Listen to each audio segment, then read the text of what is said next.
Hello student, जैसा कि मैं कहा था कि अपने इस YouTube चैनल के माध्यम से मैं क्लास 11 और 12 के सामाजिक विज्ञान के कुछ विषयों को पढ़ाऊंगा। आज उसके अंतर्गत मैं क्लास 11 के भूगोल को रखा हूं और टॉपिक है पृथ्वी की उत्पत्ति व विकास। आज हम लोग इसी टॉपिक पर बात करेंगे और इस टॉपिक के अंतर्गत हम लोगों को क्या जानना है। तो इस टॉपिक के अंतर्गत हम लोगों को यह जानना है कि पृथ्वी की उत्पत्ति कैसे हुआ तथा पृथ्वी पर जो स्थल मंडल है उसका निर्माण कैसे हुआ। उसके बाद जल मंडल के अंतर्गत जो महासागर हैं, महासागरों का निर्माण कैसे हुआ तथा अंत में यह भी जानना है कि जो पृथ्वी पहले वीरान थी, अपने उत्पत्ति के समय वीरान थी, वह पृथ्वी आज हरी भरी तथा जीवों से परिपूर्ण कब और कैसे हुआ, यानी पृथ्वी पर जीवन की उत्पत्ति कब और कैसे हुआ। तो इसी टॉपिक पर हम लोग डिस्कशन करते हैं। इसके अंतर्गत कुछ प्रारंभिक चीज़ों को हम लोग पहले जान लेते हैं, क्योंकि जब तक से उन प्रारंभिक चीज़ों को हम नहीं जानेंगे तब तक से यह टॉपिक समझ में नहीं आएगा, नंबर 1। तथा इस टॉपिक के अंतर्गत इन चीज़ों को जानना भी आवश्यक है। तो हम इस लेसन को प्रारंभ कर रहे हैं कि पृथ्वी की उत्पत्ति व विकास, पृथ्वी की उत्पत्ति कैसे हुआ। तो इसके अंतर्गत नंबर 1 की यदि हम बात करें तो जो पृथ्वी है, पृथ्वी की यदि जो बात हम कर रहे हैं, जिस की उत्पत्ति के विषय में हम लोगों को जानना है, उसके विकास के विषय में हम लोगों को जानना है, वह क्या है। तो वह सौर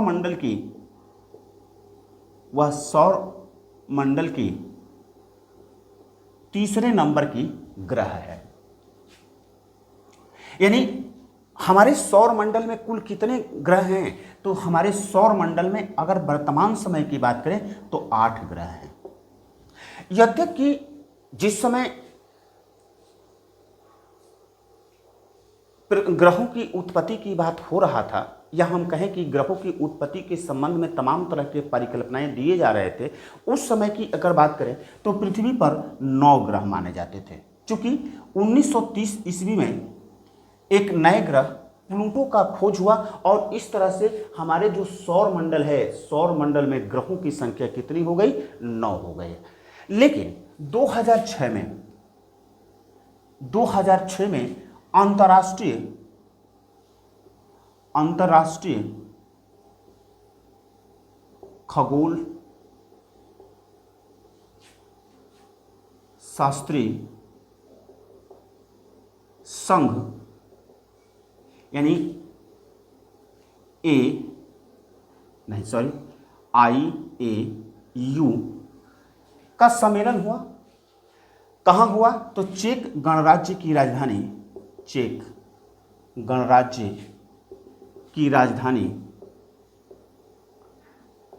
प्राग में हुआ तथा यह पाया गया कि जो ग्रह के लिए शर्तें निर्धारित किया जा रहा है, यानी चेक गणराज्य की राजधानी प्राग में अंतर्राष्ट्रीय खगोल शास्त्रीय संघ का सम्मेलन हुआ और उस सम्मेलन में ग्रहों की परिभाषा सेट किया गया, ग्रहों की परिभाषा निश्चित किया गया कि हम किसको ग्रह मानेंगे और किसको ग्रह नहीं मानेंगे। और उसमें जो ग्रहों की परिभाषा निर्धारित किया गया, उस परिभाषा के अंतर्गत प्लूटो नहीं आता था। और यही कारण है कि प्लूटो को, जिसकी खोज जैसा कि हमने बताया कि 1930 ईस्वी में हुआ था, तो प्लूटो को क्या कर दिया गया, ग्रहों की श्रेणी से निकाल दिया गया, उसे बौना ग्रह घोषित कर दिया गया। यानी अब प्लूटो ग्रह नहीं है, क्या है, बौना ग्रह है। तो इस प्रकार से यदि हम बात करें तो ग्रहों की टोटल संख्या कितनी हो गई, 8 हो गई। ग्रहों की टोटल संख्या 8 हो गई। अब आगे प्रश्न उत्पन्न होता है कि जो हमारा सौर मंडल है, तो सौर मंडल के अंतर्गत जो 8 ग्रह हैं, उन ग्रहों में पृथ्वी तीसरे नंबर की ग्रह है, यानी कि बुध, शुक्र और पृथ्वी। जहां पर हमें ग्रहों की पढ़ाने की ज़रूरत पड़ेगा, वहाँ पर अन्य ग्रहों के विषय में हम लोग चर्चा करेंगे, डिस्कशन करेंगे। लेकिन यहाँ पर लेसन प्रारंभ करने के अंतर्गत यह जानना है कि पृथ्वी की उत्पत्ति कैसे हुआ, और उसी दृष्टिकोण से मैं बताने का प्रयास कर रहा हूँ। जैसा कि हमने कहा कि सौर मंडल में जो 8 ग्रह हैं उसमें तीसरे नंबर की ग्रह क्या है, पृथ्वी है। तो प्रश्न उत्पन्न होता है कि सौर मंडल क्या है। तो हम लोग पहले इसको निर्धारित कर लेते हैं कि सौर मंडल क्या है। तो अगर हम सौर मंडल को परिभाषित करें तो सौर मंडल वह खगोलीय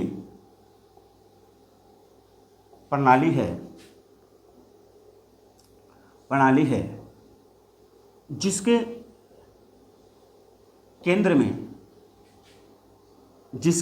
में सूर्य अवस्थित है तथा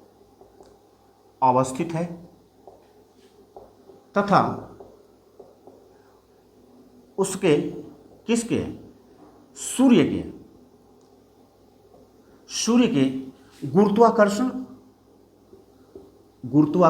के गुरुत्वाकर्षण बल के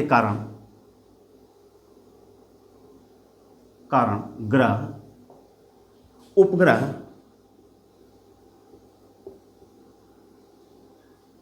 क्षुद्र ग्रह,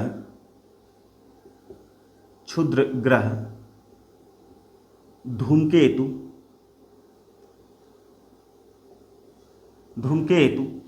तथा अन्य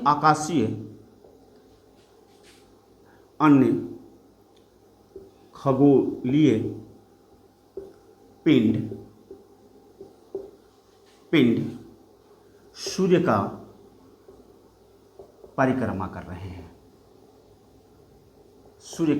परिक्रमा कर रहे हैं। यानी सौरमंडल क्या है, एक प्रणाली है जिसके अंतर्गत क्या है, तो जिसके अंतर्गत इस सौर मंडल के अंतर्गत जो केंद्र की बात करें तो वह कौन है, तो वह केंद्र सूर्य है।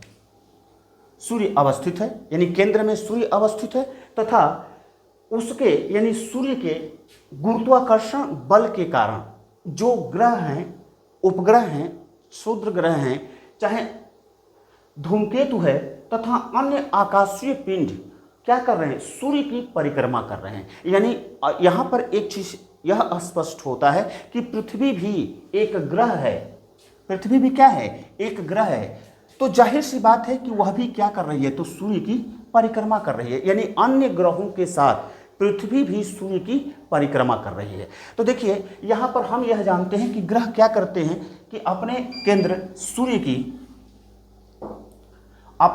सूर्य की परिक्रमा करते हैं तथा वह अपने अक्ष पर घूर्णन भी करते हैं। यानी पृथ्वी सहित जो 8 ग्रह हैं वह क्या करते हैं, सौर मंडल का जो केंद्र है सूर्य, उसकी परिक्रमा करते हैं तथा अपने अक्ष पर लट्टू के समान घूर्णन भी करते हैं। तो इस तरह से अगर हम ग्रह की बात करें तो ग्रह के अंतर्गत 2 प्रकार की गतियां पाई जाती हैं। एक परिक्रमा गति, किसकी परिक्रमा करते हैं, तो सूर्य की परिक्रमा करते हैं। घूर्णन गति यानी वह क्या करते हैं, अपने अक्ष पर, अपने एक्सिस पर वह क्या कर रहे हैं, लट्टू के समान घूम रहे हैं। तो यहाँ पर ये चीज़ें स्पष्ट होता है कि यह सौरमंडल क्या है, तो सौरमंडल वह खगोलीय प्रणाली है जिसके केंद्र में सूर्य अवस्थित है तथा उसके यानी सूर्य के गुरुत्वाकर्षण बल के कारण ग्रह, उपग्रह, क्षुद्रग्रह, धूमकेतु तथा अन्य खगोलीय पिंड सूर्य की परिक्रमा कर रहे हैं। अब इसके बाद हम लोग यह जानते हैं कि यह जो सौरमंडल है, यह सौरमंडल कहाँ अवस्थित है, क्योंकि पृथ्वी के निर्माण, केवल हम लोगों को पृथ्वी का निर्माण नहीं जानना है, हम लोगों को अब स्पष्ट हो रहा है कि पृथ्वी जो एक ग्रह है और यह अन्य यानी कि अन्य 8 ग्रहों के साथ है, क्या कर रही है, सूर्य की परिक्रमा कर रही है। तो हम लोगों को केवल पृथ्वी की उत्पत्ति नहीं जानना है, बल्कि संपूर्ण ग्रहों की उत्पत्ति जानना है, और उसी के आधार पर जो तीसरे नंबर की ग्रह पृथ्वी है उसकी उत्पत्ति के विषय में हम लोगों को जानना है। तो अगर हम सौर मंडल की बात करें तो सौर मंडल कहाँ अवस्थित है, तो सौर मंडल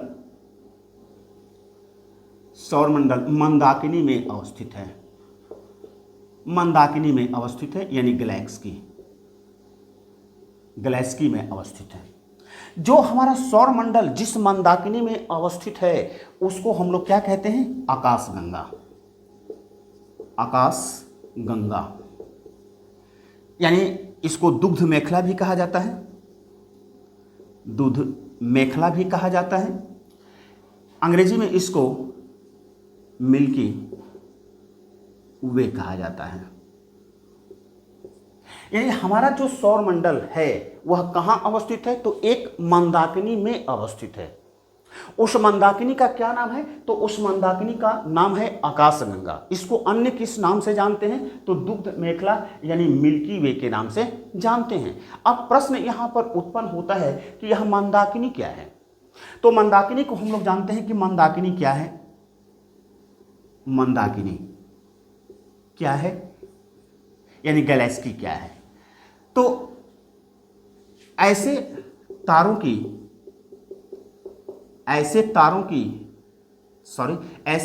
का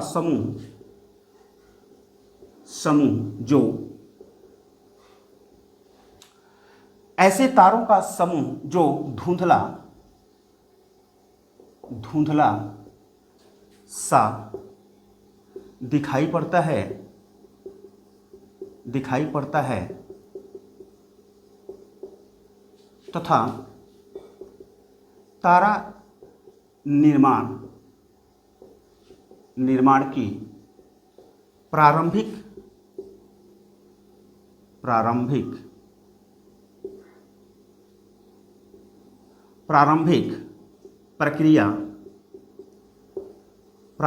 प्रक्रिया के लिए गैस पुंज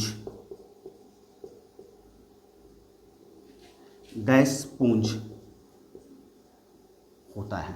गैस पुंज है, उसे मंदाकिनी कहा जाता है। मंदाकिनी का यानी कि मंदाकिनी की अगर हम डेफिनेशन की बात करें कि मंदाकिनी क्या है, या हम यह जानने की प्रयास करें कि जो गैलेक्सी की बात हो रहा है जिसमें हमारा सौर मंडल अवस्थित है, तो वह गैलेक्सी क्या है। तो वह गैलेक्सी के विषय में हम लोग यह जानते हैं कि उसका डेफिनेशन होता है कि ऐसे तारों का समूह जो धुंधला सा दिखाई पड़ता है तथा तारा निर्माण की प्रारंभिक प्रक्रिया के लिए क्या होता है, उसमें गैस पुंज होता है। उसमें क्या होता है, गैस पुंज होता है, और उसे हम लोग क्या नाम देते हैं, उसे ही हम लोग मंदाकिनी के नाम से जानते हैं। जैसा कि हमने कहा कि जो हमारा सौर मंडल है, सौर मंडल भी एक मंदाकिनी जिसका नाम है आकाशगंगा, उसको दूसरे नाम दुग्ध मेखला यानी मिल्की वे के नाम से जानते हैं, उसी में अवस्थित है। तो देखिए यहाँ पर अगर हम बात करें कि जो हमारा सौर मंडल है वह सौर मंडल जिस मंदाकिनी में अवस्थित है उस मंदाकिनी के केंद्र से लगभग 30,000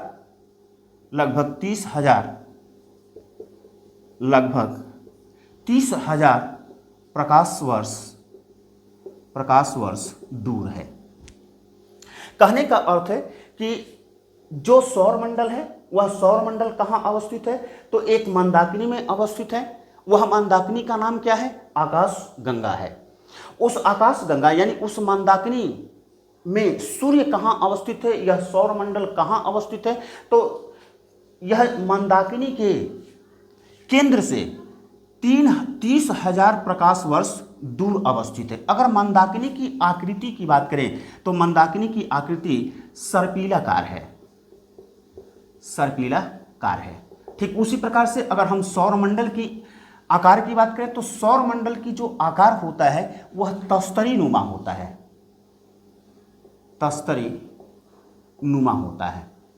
यानी कैसा होता है, तस्तरी यानी जो हमारे घरों में तस्तरी प्लेट प्रयोग होता है, लेकिन वह तस्तरी नुमा होता है और उसके लिए अंग्रेजी शब्द इस्तेमाल होता है डेस्क।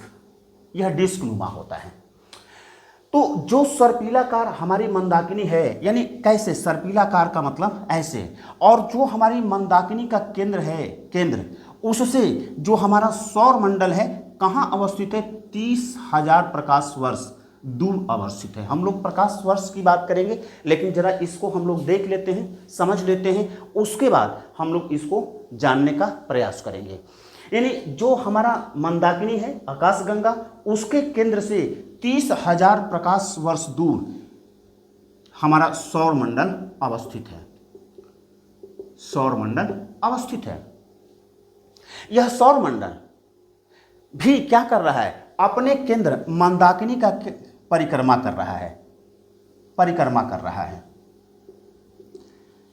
यानी जिस प्रकार से पृथ्वी सहित 8 ग्रह, उपग्रह, धूमकेतु, क्षुद्रग्रह तथा अन्य आकाशीय पिंड सूर्य की परिक्रमा करते हैं, ठीक उसी प्रकार से जो सूर्य है यानी सौर मंडल, तो सौर मंडल भी क्या करता है, तो यह मंदाकिनी यानी कि मंदाकिनी आकाशगंगा के केंद्र से जो 30,000 प्रकाश वर्ष दूर अवस्थित है, वह भी अपने केंद्र की क्या करता है, परिक्रमा करता है, परिक्रमा करता है।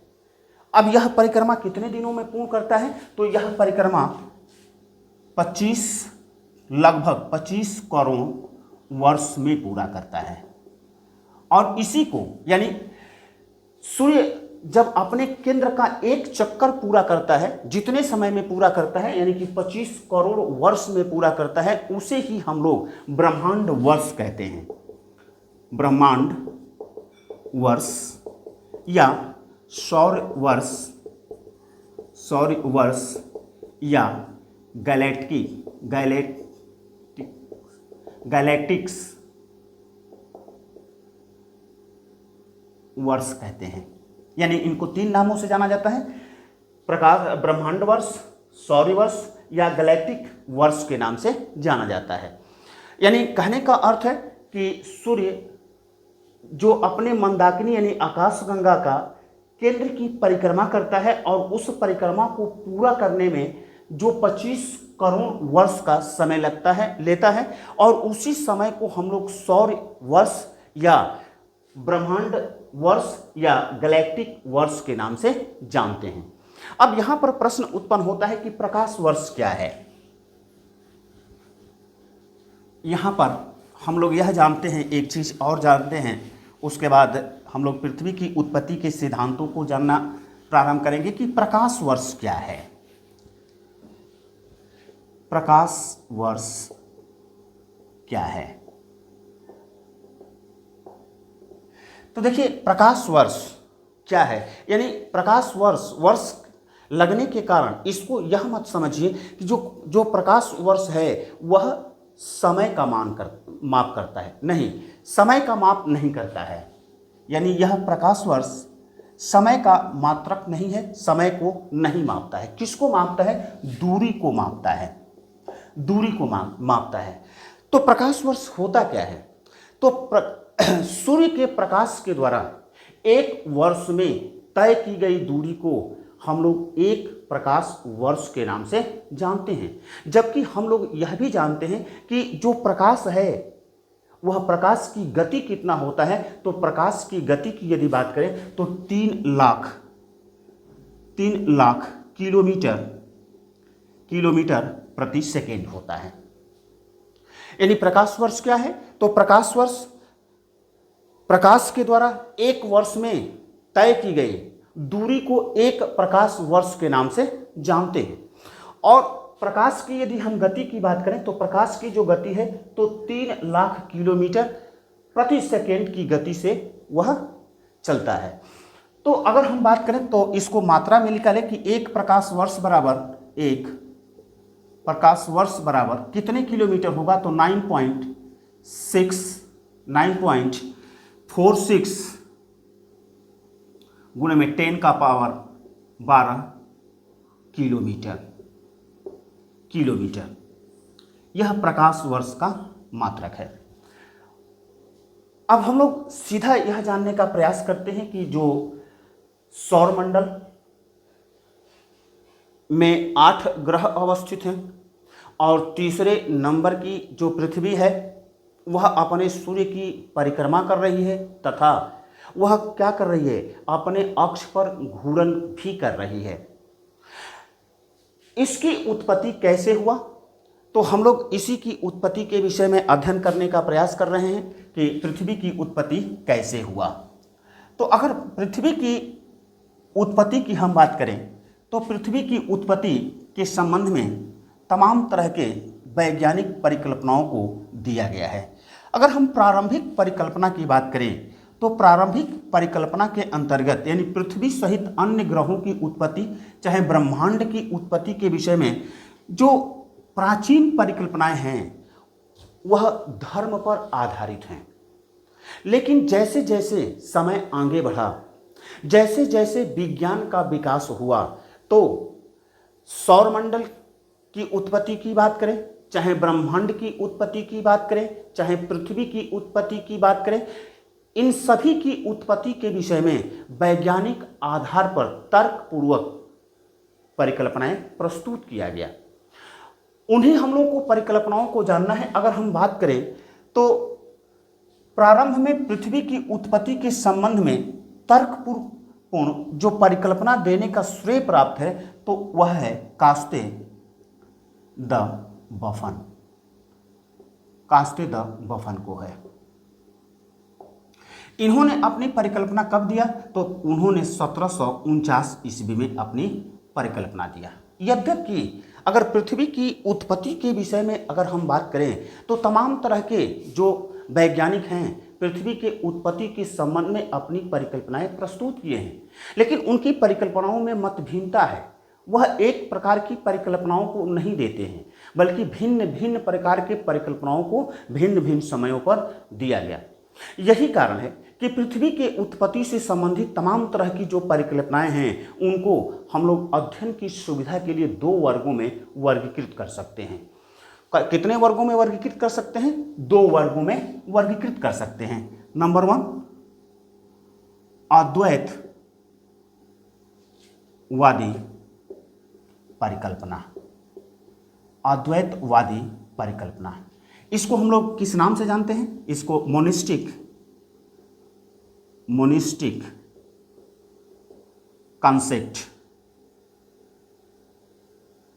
कॉन्सेप्ट के नाम से जानते हैं। तथा दूसरी परिकल्पना कौन दिया गया? तो दूसरी परिकल्पना द्वैतवादी परिकल्पना। इसको हम लोग ड्वेलिस्टिक कॉन्सेप्ट के नाम से जानते हैं। ड्वेलिस्टिक कॉन्सेप्ट के नाम से जानते हैं। यह जो वर्गीकरण किया गया, यह वर्गीकरण किस आधार पर किया गया? तो यह जो वर्गीकरण किया गया वह पृथ्वी सहित अन्य ग्रहों की उत्पत्ति के संबंध में जो तमाम तरह के वैज्ञानिक परिकल्पनाओं को दिया गया था, उन परिकल्पनाओं में यह पाया गया कि किसी वैज्ञानिक ने पृथ्वी की उत्पत्ति एक तारे से कहा है, तथा कितने ऐसे वैज्ञानिक हैं जिन्होंने पृथ्वी सहित अन्य ग्रहों की उत्पत्ति 2 या 2 से अधिक तारों से माना है। और यही कारण है कि उस सिद्धांत को यानी कि पृथ्वी की उत्पत्ति से संबंधित सभी परिकल्पनाओं को 2 भागों में बांट दिया गया, अद्वैतवादी परिकल्पना तथा द्वैतवादी परिकल्पना। यह जो वर्गीकरण किया गया है तो पृथ्वी की उत्पत्ति के संबंध में तारों की संख्या के आधार पर किया गया। यानी पृथ्वी की उत्पत्ति के अंतर्गत कितने तारे से हुआ, या कहें कि पृथ्वी की उत्पत्ति कितने तारे से हुआ। यदि एक तारे से हुआ यानी कि पृथ्वी की उत्पत्ति में एक तारा का योगदान रहा, तो उसको हम लोग जितने भी वैज्ञानिक हैं, जितने भी खगोलविद हैं, जिन्होंने पृथ्वी की उत्पत्ति के संबंध में यह माना कि पृथ्वी की उत्पत्ति एक ही तारा से हुआ है, उसको हम लोग अद्वैतवादी परिकल्पना यानी मोनिस्टिक कॉन्सेप्ट के नाम से जानते हैं। ठीक उसी प्रकार से पृथ्वी सहित अन्य 8 ग्रहों की उत्पत्ति के संबंध में जिन वैज्ञानिकों ने, जिन खगोलविदों ने यह माना कि पृथ्वी सहित अन्य 8 ग्रहों की उत्पत्ति किससे हुआ? तो दो या दो से अधिक तारों से हुआ। वैसी परिकल्पना को, वैसे सिद्धांत को हम लोग किसके अंतर्गत अध्ययन करते हैं? तो द्वैतवादी परिकल्पना के अंतर्गत अध्ययन करते हैं। तो हम लोग दोनों को हम लोग जानने का प्रयास करते हैं। इसके अंतर्गत पहला जानते हैं अद्वैतवादी परिकल्पना। अद्वैतवादी परिकल्पना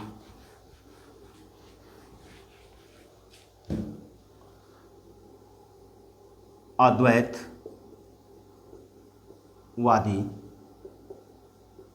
परिकल्पना।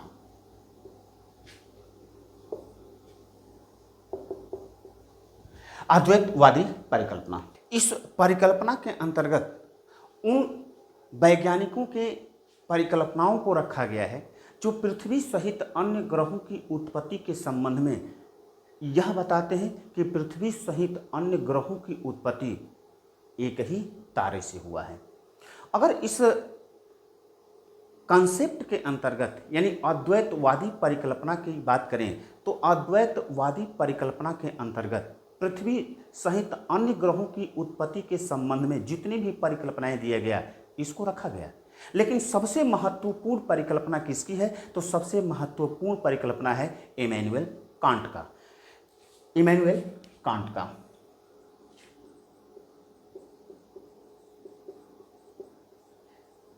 इमैनुएल कांट 1755 ईस्वी में अपनी परिकल्पना प्रस्तुत किए और इस परिकल्पना का नाम दिया गया निहारिका परिकल्पना। निहारिका परिकल्पना, जिसको अंग्रेजी में कहा जाता है नेबुलर हाइपोथेसिस।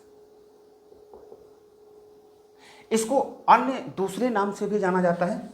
अन्य दूसरा नाम है वायव्य राशि परिकल्पना, यानी गैसियस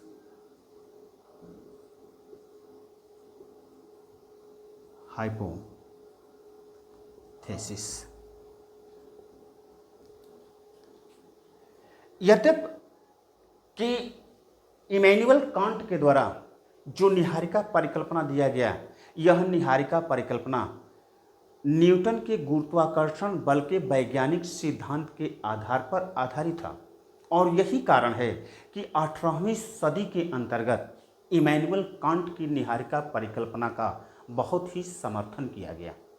परंतु बाद में जब वैज्ञानिक खोज होना प्रारंभ हुआ तो उसके आधार पर निहारिका परिकल्पना में दोष देखा गया, उसकी आलोचना होना प्रारंभ हो गया, जिसके कारण 1776 ईस्वी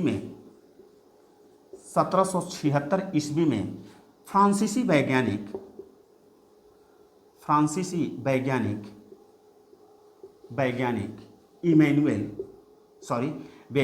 लाप्लास ने इसमें संशोधन किया। यही कारण है कि निहारिका परिकल्पना किसके द्वारा दिया गया? तो इमैनुएल कांट तथा लाप्लास के द्वारा दिया गया।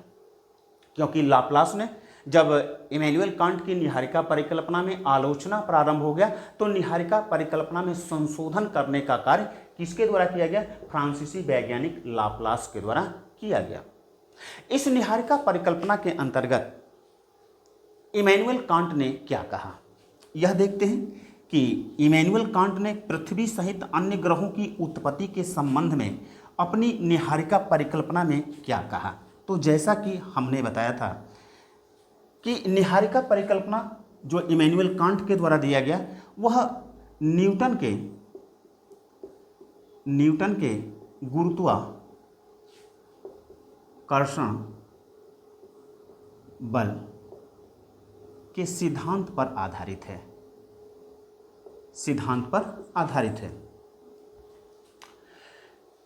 इमैनुएल कांट कुछ चीज़ें मानकर चलते हैं, यानी मान लेते हैं कि कुछ चीज़ें मौजूद थी। क्या मौजूद था? तो उनका मानना है, इमैनुएल कांट का मानना है कि जो ब्रह्मांड है, ब्रह्मांड में कुछ पदार्थ बिखरे हुए थे। यानी यदि हम मान लेते हैं कि यह ब्रह्मांड है तो तो कुछ पदार्थ क्या कहते हैं, वह बिखरे हुए अवस्था में थे। इमैनुअल कांट इसका नाम देते हैं कि यह जो पदार्थ बिखरे हुए हैं यह देव निर्मित हैं, और यह देव निर्मित पदार्थों का नाम क्या दिए, आद पदार्थ। आद पदार्थ, जिसको अंग्रेजी में कहा जाता है प्रीमोर्डियल मैटर। Primordial matter. यह बताते हैं कि यह जो प्रीमोर्डियल मैटर थे, यह प्रीमोर्डियल मैटर प्रारंभ में क्या थे, अत्यंत ठोस थे, तापहीन थे तथा गतिहीन भी थे। यानी ब्रह्मांड में जो कुछ तत्व बिखरे हुए थे वह क्या थे, वह अत्यंत ठोस थे, उनमें ताप नहीं था तथा उनमें गति भी नहीं था।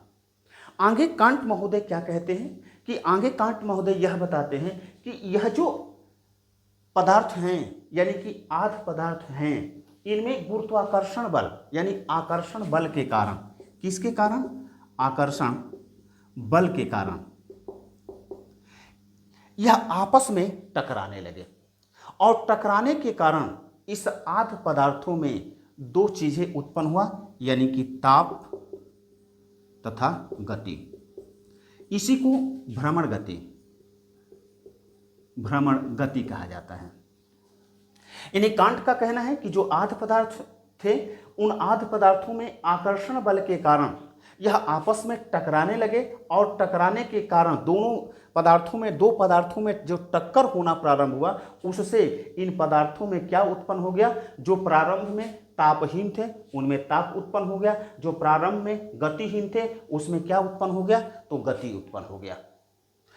इनका कहना है, यानी कि कांट का कहना है कि ताप और गति में निरंतर वृद्धि होता चला गया, और निरंतर वृद्धि होने के कारण इस आद पदार्थ के आयतन में भी वृद्धि हुआ, आयतन में भी वृद्धि हुआ। आगे यह कहते हैं कि जब ये आद पदार्थ निरंतर आपस में टकराने के कारण जो ताप तथा गति उत्पन्न हुआ, जिसके कारण यह आद पदार्थ किसमें परिवर्तित हो गए, तो वायव्य राशि में परिवर्तित हो गए। यही कारण है कि इसको किस नाम से जाना जाता है, तो वायव्य राशि परिकल्पना यानी गैसियस हाइपोथेसिस कहा जाता है। आगे यह कहते हैं, यानी कांट आगे बताते हैं, पृथ्वी तथा अन्य ग्रहों की उत्पत्ति के संबंध में जो निहारिका परिकल्पना देते हैं, उसके अंतर्गत यह कहते हैं कि जो यह आठ पदार्थ थे, ताप और गति के कारण वह वायव्य राशि में परिवर्तित होते हैं तथा इनमें निरंतर ताप और गति बढ़ती चली जाती है, जिसके कारण वह किसमें परिवर्तित हो जाते हैं, तो यह निहारिका में परिवर्तित हो जाते हैं, निहारिका में परिवर्तित हो जाते हैं, जिसको क्या कहा जाता है, नेबुला कहा जाता है, नेबुला कहा जाता है। अब प्रश्न उत्पन्न होता है कि निहारिका क्या है, आप निहारिका के विषय में क्या जानते हैं। तो अगर हम निहारिका की बात करें, निहारिका के डिफिनीशन की बात करें कि निहारिका क्या कहलाता है, तो निहारिका की डिफिनीशन हम देख लेते हैं कि निहारिका को क्या कहा जाता है या किसे निहारिका कहा जाता है। तो निहारिका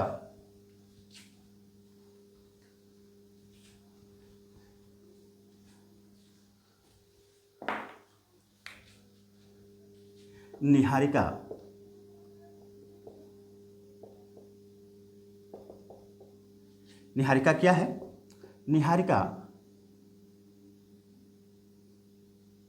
निहारिका अंतरिक्ष में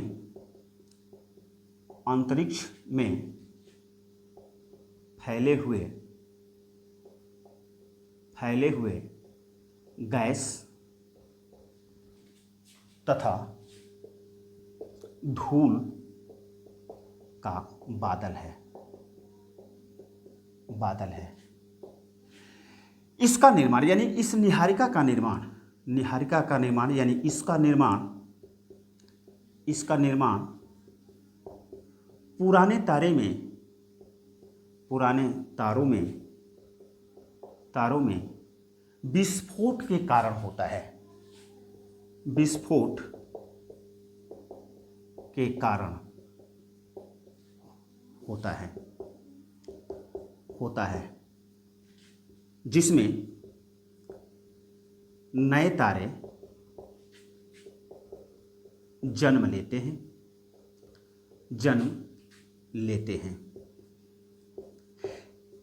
यानी निहारिका क्या है? तो निहारिका को डिफाइन किया गया है कि निहारिका अंतरिक्ष में फैले हुए गैस तथा धूल के बादल हैं। कहने का अर्थ है कि निहारिका क्या है? तो निहारिका अंतरिक्ष में बिखरा हुआ, फैला हुआ गैस तथा धूल के बादल हैं।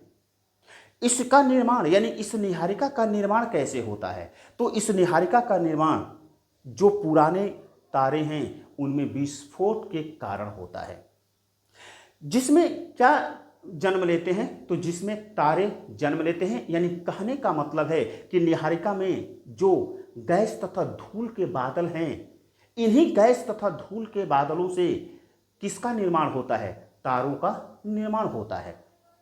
यही कारण है कि निहारिका को क्या कहा जाता है?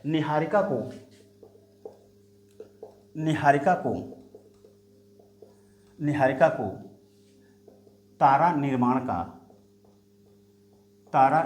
का नर्सरी कहा जाता है। अगर हम कहें कि पृथ्वी तथा ग्रहों की उत्पत्ति के संबंध में जो कांट के द्वारा निहारिका परिकल्पना दिया गया, तो उसमें उन्होंने क्या बताया कि आद्य पदार्थों में आपसी टक्कर के कारण गति तथा ताप उत्पन्न हुआ। ताप तथा गति में निरंतर वृद्धि होता चला गया, जिसके कारण यही आद्य पदार्थ किसमें परिवर्तित हो गए? वायव्य राशि में परिवर्तित हो गए। और यही वायव्य राशि में ताप और गति में निरंतर वृद्धि होने के कारण यह किसमें परिवर्तित हो गए? निहारिका में परिवर्तित हो गए। लेकिन निहारिका में परिवर्तित होने के बाद भी ताप और गति में लगातार वृद्धि होता रहा, और वृद्धि होने के परिणाम स्वरूप निहारिका के आयतन में भी वृद्धि हुआ। निहारिका के आयतन में जब वृद्धि हुआ तो निहारिका के आयतन में वृद्धि होने के कारण तथा ताप और गति में वृद्धि होने के कारण, यानी कि निहारिका में ताप और गति में वृद्धि होने के कारण क्या वो उत्पन्न हुआ? तो केंद्र अपसारित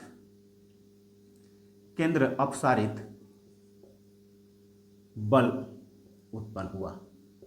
केंद्र अपसारित बल का अर्थ क्या होता है? तो केंद्र अपसारित बल उस बल को कहते हैं जो केंद्र से बाहर की ओर बल लगता है, उसे केंद्र अपसारित बल के नाम से जानते हैं। जैसे अगर कोई पिंड है, अगर पिंड के केंद्र से बाहर की ओर बल लगता है तो इसको हम लोग केंद्र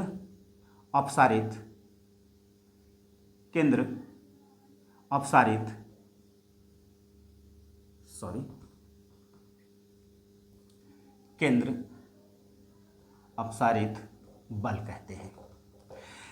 यानी उनका कहना है कि यह निहारिका में केंद्र अपसारित बल उत्पन्न हुआ, और केंद्र अपसारित बल उत्पन्न होने के कारण जो निहारिका का मध्य भाग है, वह निहारिका का मध्य भाग में उभार आने लगा।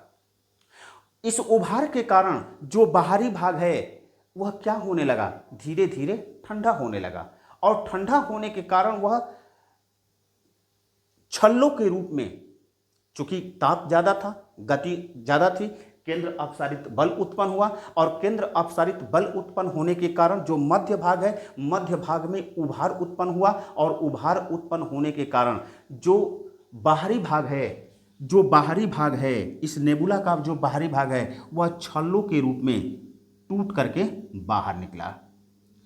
कांट का आगे कहना है कि इस निहारिका से क्या हुआ? 9 छल्ले बाहर निकले, यानी 1 2 3 4 5 6 7 8 और 9 छल्ले बाहर निकले। यही एक छल्ले का भाग आपस में संगठित होकर के क्या बन गए? एक ग्रह के रूप में परिवर्तित हो गए, और इस तरह से हमारे सौर मंडल में 9 ग्रह उत्पन्न हुए। जैसा कि हमने प्रारंभ में ही कहा था कि पृथ्वी भी एक ग्रह है जो तीसरे नंबर की ग्रह है, यानी तीसरे नंबर की ग्रह यानी पृथ्वी की भी उत्पत्ति हुई।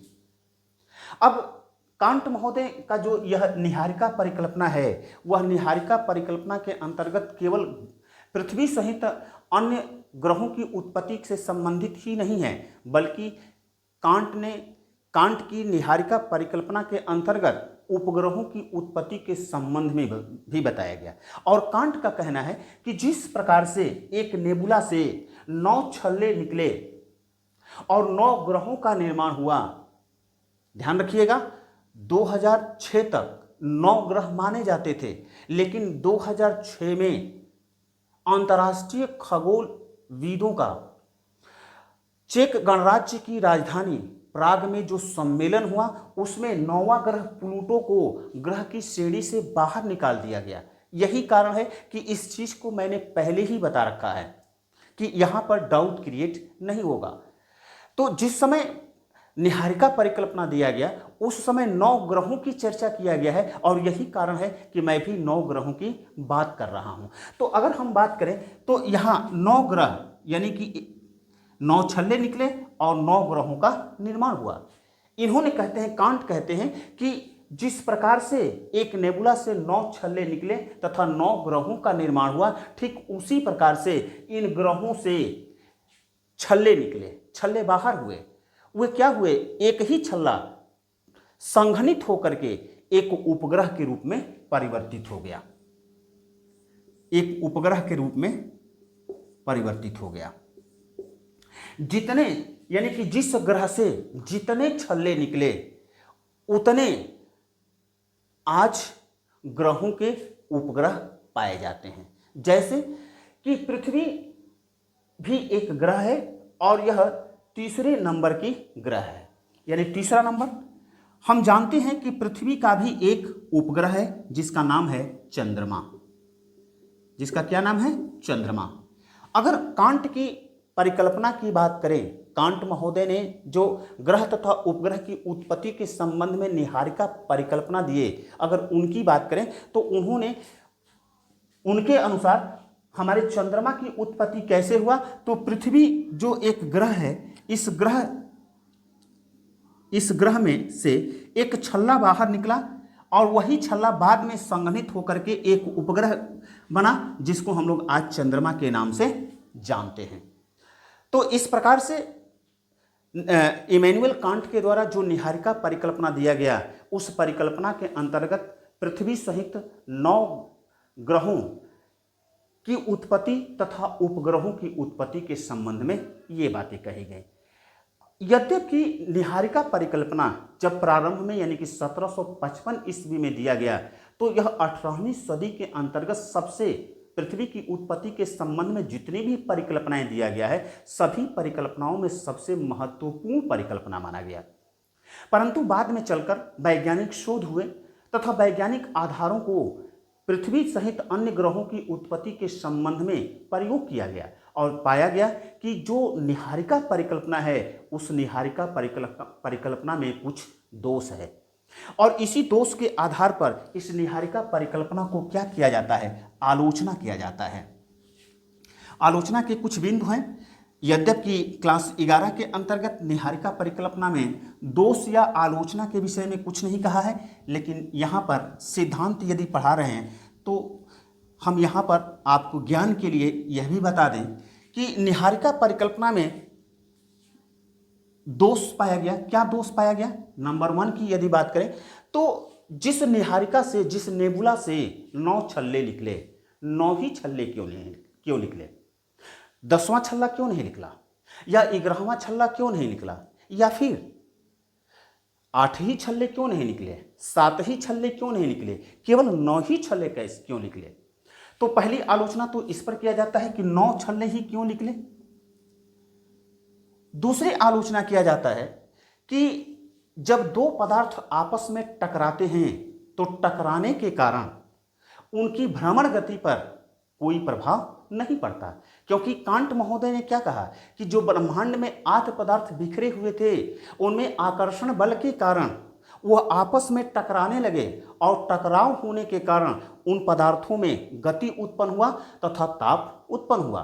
तो यह माना जाता है कि पदार्थों के बीच जो टक्कर होता है, टकराव होता है, टकराव से भ्रमण गति उत्पन्न, या कहें कि भ्रमण गति पर कोई प्रभाव नहीं पड़ता है। अगर तीसरे आलोचना की बात करें तो तीसरे पॉइंट पर आलोचना यह होता है कि कांट महोदय ने कहा कि निहारिका जब वायव्य राशि निहारिका में परिवर्तित हो गई तो निहारिका में परिवर्तित होने के बाद उसके आयतन में वृद्धि होता चला गया तथा उसके ताप तथा गति में निरंतर वृद्धि होता चला गया, जिसके कारण निहारिका की जो बाहरी भाग थे वह छल्लों के रूप में टूट टूट करके बाहर निकले तथा इस प्रकार से 9 छल्ले बाहर निकले।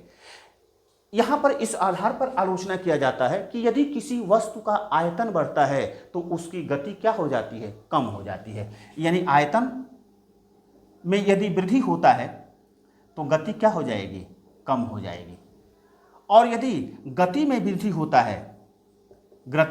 होता है तो उसका आयतन क्या हो जाएगा, कम हो जाएगा। यही कारण है कि 1776 ईस्वी में फ्रांसीसी वैज्ञानिक लाप्लास के द्वारा इसमें कुछ संशोधन किया गया। संशोधन क्या किया गया, यानी कि लाप्लास ने निहारिका परिकल्पना में संशोधन करने के बाद क्या बताया, तो उन्होंने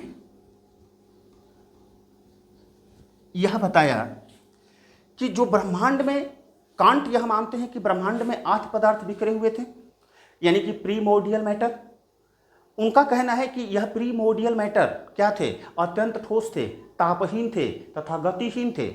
लेकिन लाप्लास क्या कहते हैं, लाप्लास कहते हैं कि जो ब्रह्मांड है, ब्रह्मांड में आध पदार्थ जो बिखरे हुए थे वह आध पदार्थ प्रारंभ में ही क्या थे, गतिशील थे, यानी उसमें गति था तथा उसमें ताप था।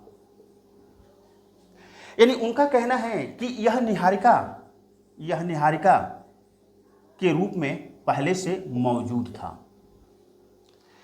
इनका कहना है कि ताप और गति के कारण इस निहारिका से कुछ विकिरण, निहारिका के गति के कारण, गति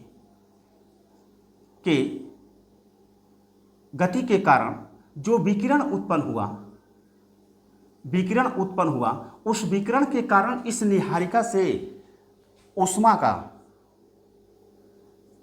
का ह्रास हुआ।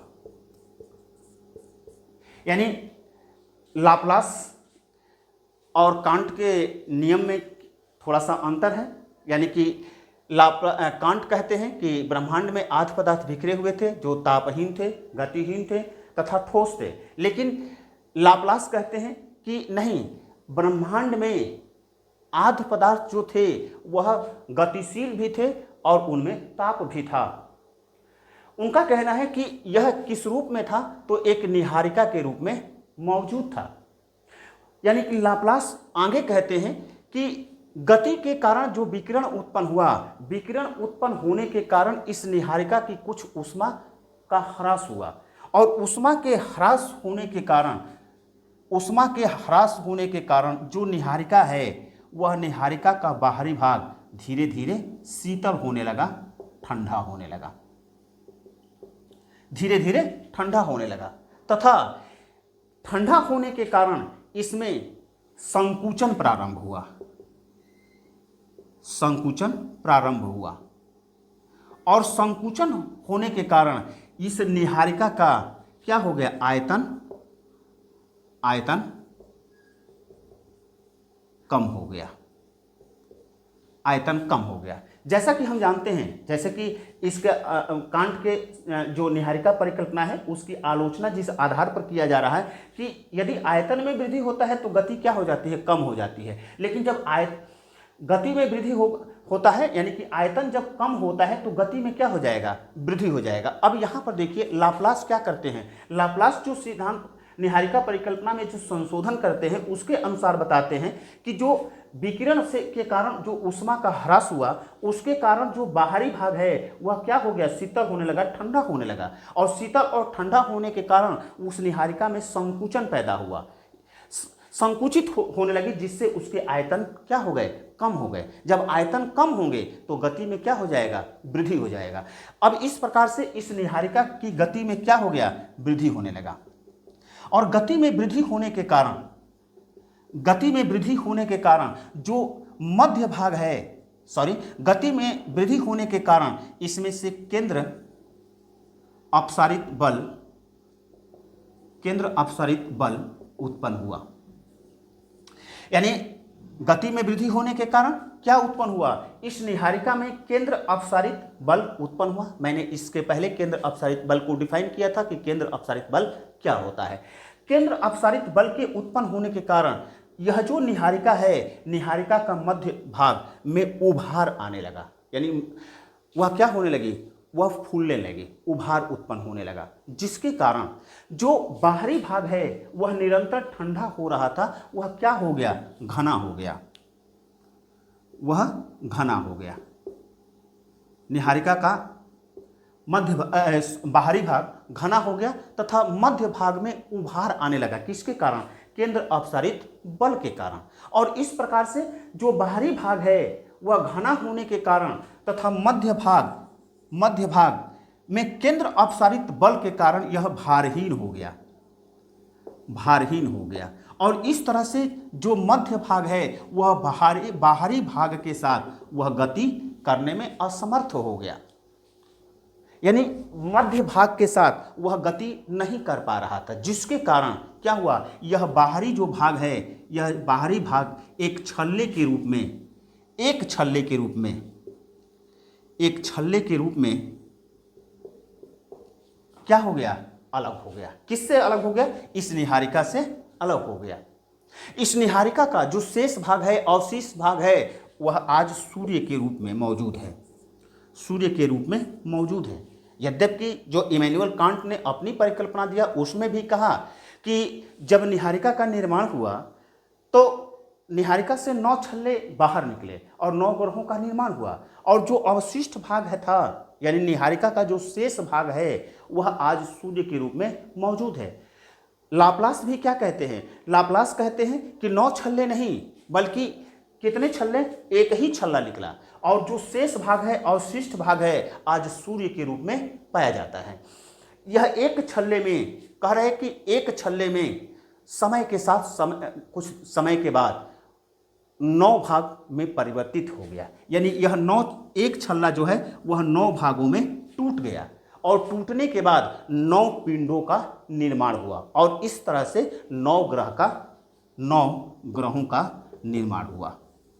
और हम जानते हैं कि पृथ्वी भी क्या है, एक ग्रह है। तो इस प्रकार से लाप्लास के द्वारा जो इमैनुअल कांट की निहारिका परिकल्पना में दोष उत्पन्न हुआ था उसको दूर करने का प्रयास तो किए, लेकिन बाद में चलकर जब आधुनिक परिकल्पनाएं पृथ्वी की उत्पत्ति के संबंध में दिया जाने लगा तो यह पाया गया कि इमैनुअल कांट की निहारिका परिकल्पना दोषपूर्ण है। यही कारण है कि वर्तमान समय में पृथ्वी सहित अन्य ग्रहों की निहारिका परिकल्पना मान्य नहीं है।